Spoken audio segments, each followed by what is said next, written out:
that Yeah, here? that's the VG. Okay. Well, apparently I'm next. Okay. I'll introduce myself. And I'm going to talk about two projects, the Neuroscience Information Framework and Force 11. And we've heard a little bit about the Neuroscience Information Framework and NIF, but I'll give you a few more details. So first of all, I wanted to establish that I actually do have bona fides in this domain, that I started as a microscopist. I'm a neuroanatomist by training. And last night I went through all my slide decks that I still had, that I had in PowerPoint starting roughly around 1998, seems to be when I made the conversion. And I was looking at the slides saying, you know what, when I made that comment yesterday, we've been at this for a long time, and what is it that we think that we needed to make this happen?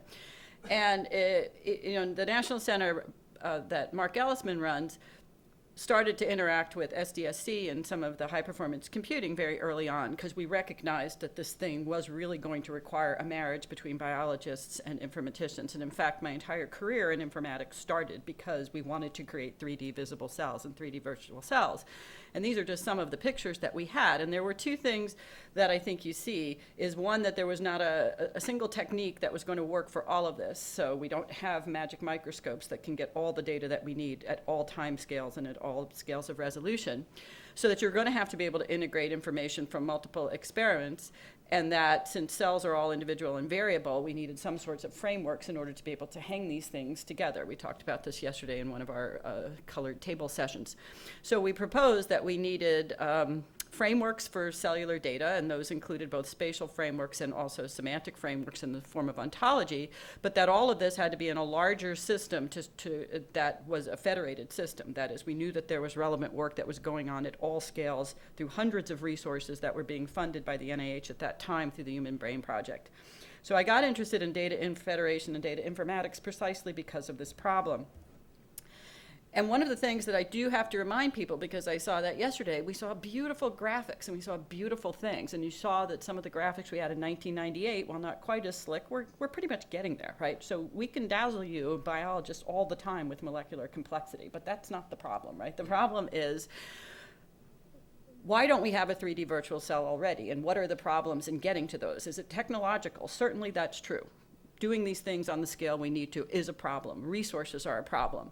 But what I have seen over and over and over again is those are real gigantic problems that the biological and computer science community are continuing to work on. But our relationship to data and dissemination vehicles also stands in the way of this, because we're taking a lot of talent and a lot of resources and having them redo the same things over and over and over again, simply because these data things are not interoperable, and a lot of the information that we need is locked inside of publications, as we just heard, and not in a form where there's any way that anybody can do anything with the data. So that really led us to the Neuroscience Information Framework, and led me more recently to Force 11, the Future of Research Communications and E-Scholarship, because I don't believe this is just a technological problem. So the NIF project is an initiative of the NIH Blueprint consortium of institutes. That's all 16 institutes of the NIH that deal with neuroscience-related things. So that's probably half the NIH, right? And it was originally a cataloging problem. They recognized they had these investments, but as we talked about, these things are hard to find. Most people don't know about them. I'm in the business of looking for resources, and I've been busy adding things to NIF's catalog just from this conference from people who actually are in this room, because I don't know about them. They're hard to find. And so our original goal was to say, what types of resources are there? How do we make them available? How many are there? What domains do they cover? Where are they? Are there data management solutions that people are doing? Does most of the things exist in literature? Who uses them? Who creates them? How can we find them? How can we make them better in the future? And I think NIF has been the largest effort on behalf of NIH to really sort of figure this out. So what I like to say is that even though NIF has not solved all the problems, NIF has a really good idea of what the problems are, because they've actually tried to take this information from a domain scientist perspective and say, can I actually fit this together? Can I use it? Can I get to it? So the first question, again, is how many resources are there? There is a perception that NIH doesn't support infrastructure and that funding agencies don't like it. That is true. They don't support its sustenance, as we heard from Nancy, but they'll support its creation, and there's tons of these. And so NIF lists over 6,000 software tools, databases, data sets, training materials, services, and of those, about 2,500 are databases. And as we heard yesterday from James and also myself, most of those databases are not searchable by Google because they're dynamic content. So if your data is scattered across these, you can't go and visit 2,500 of these databases altogether. It's also very difficult to categorize these at the level of a few keywords. So simple metadata is very hard to categorize actual data resources. You have to be able to get to the data inside if you really want to know what they're in and what they're about. So the largest part of NIF is actually the Data Federation, where we set up a lightweight strategy where anybody who had pretty much any type of database could expose its content through the NIF. And we could search across these. And NIF currently has about 180 of these, and we add 30, 40 per year. We have tools and other things, that allow people to do this. But NIF then said, well, if I can search across all 180, how am I going to bring these to the attention of people, and what am I going to tell them? The very first thing NIF had to deal with is a problem that's well known, is the vocabularies. People use different words for the same things. People use related terms. There are many databases that cover the same thing. When NIF does an analysis of those, you would be shocked at how little consensus there is amongst these databases. Like I like to say, we had 6 connectivity databases that dealt with brain connectivity. If you looked for the exact string that occurred in more than one database, only 42 terms out of 1,800 were used exactly the same in those. So it's a huge problem. But NIF tries to, again, take that load off the people who provide it, because they're resource limited, and put it in the search engine. So NIF will automatically expand into synonyms. It will also use related terms, allow you to add those. It will also even use intelligent definitions of things. So it will search for types of neurons that meet criteria and not just the string itself.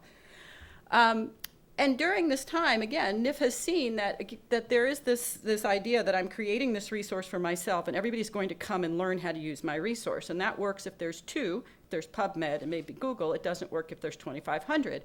So these are 3 of the resources that deal with connectivity data. And if you went to the interface and put in hippocampus, these are the 3 things that you would get. And they don't really make a whole lot of sense. And what you find is each resource implements a different, the related model. Systems are complex and difficult to learn. And because we have the neuroscientists working on this, NIF says, well, there might be 6 of you, but you're all pretty much saying the same thing. You're saying brain region A connects to brain region B, and there's a strength associated with it, and here's the reference that does it. So we're able to take these data and sort of say, this is not deep integration, but at least it says you're all talking about the same thing. But if you were not a neuroscientist, you would not know that. Looking at the numbers and looking at those matrices doesn't tell you that that's what they're really talking about. So NIF has some minimum requirements for effective data sharing. You, and I mean the royal you, which means you are going to use some sort of automated agent to find this, have to be able to find it. It should be accessible through the web. There should be annotations. You have to be able to use it. If it's a number, it should be a number. It shouldn't be a picture of a number. And you have to know what the data mean. There have to be some semantics and context in all of this. So data are not exactly like a lot of the other things we deal with. You do need to do this. I also want to point out that NIF's strategy and most of NIF's resources are not neuroscience specific. We don't believe that there are neuroscience resources. We believe that there are resources that can be used by neuroscientists, and that there should be unified biomedical resource layers that people can access and do things with. So we have, for example, the NIDDK and other systems who are using our infrastructure and our resources, but putting their own stamp on it for their particular communities. So I like to encourage people to take a global view on data, that in fact we have microcultures in science. They're very powerful. They're micro-communities. We know each other. But everybody, I believe, has to think a little bit more, not just about how am I going to talk about this through literature, but how am I going to make my data accessible. And I think there's several powerful trends we see, and we've heard them already, so I won't go over them. We just heard some from Eric. There are many ways of analyzing this data. There's not just one. So you need to be able to get at it. And the idea that multiple things would be accessing your data is very, very important. That there are many eyes, that this is human capital and not just computational capital that needs to get access to this. There are more than one way to skin a cat and more than one conclusion that can reasonably be drawn from these data sets. And we need to support things that can be used. And people will use these things in ways that you never imagined. So idea that you're going to close off and only allow this to be used under this circumstance, I think, is wrong. And finally, that there are many vehicles now, and we heard a little bit about this already from Clear Science and Rosalind. The future of research communications and e-scholarships, in my mind, is a group of people led by Phil, Anita, Tim Clark, people in this room, that said we need to broaden our idea of what constitutes scientific communication. Whereas before, we basically had one way of doing it. We know now that this is not the way to serve all data. The article is important, but it is not the only way, and it is not the best way to present and make some sorts of results available. We already see that scholars know this because they are producing so many databases and other types of artifacts that we're trying to find. So they published a manifesto, Anita and Phil and others, that's available on the website that says, okay, we know that there are these problems and we know that there are these recommendations. How are we going to implement these? And this is really why I like to emphasize to scholars that we can invent the future ourselves. We have ceded our entire reward system to journal articles, and it's not the publisher's fault, it's the scientist's fault. We're the ones who agreed to this, they just provide us the mechanism. And we accept only this currency. The currency has largely been unchanged since 1700, and it's not optimal. So I have to stop now, but basically I just want to say, again, that journals started because scientists wanted to communicate. We should be communicating and let people figure out how to serve us in the way that we need to communicate. Beyond the PDF 2, next conference happening in March. Thank you. Okay, now we're actually going to hear from Anita DeVord from Elsevier, who's going to talk about a proposal to create incidental collaboratories for experimental data.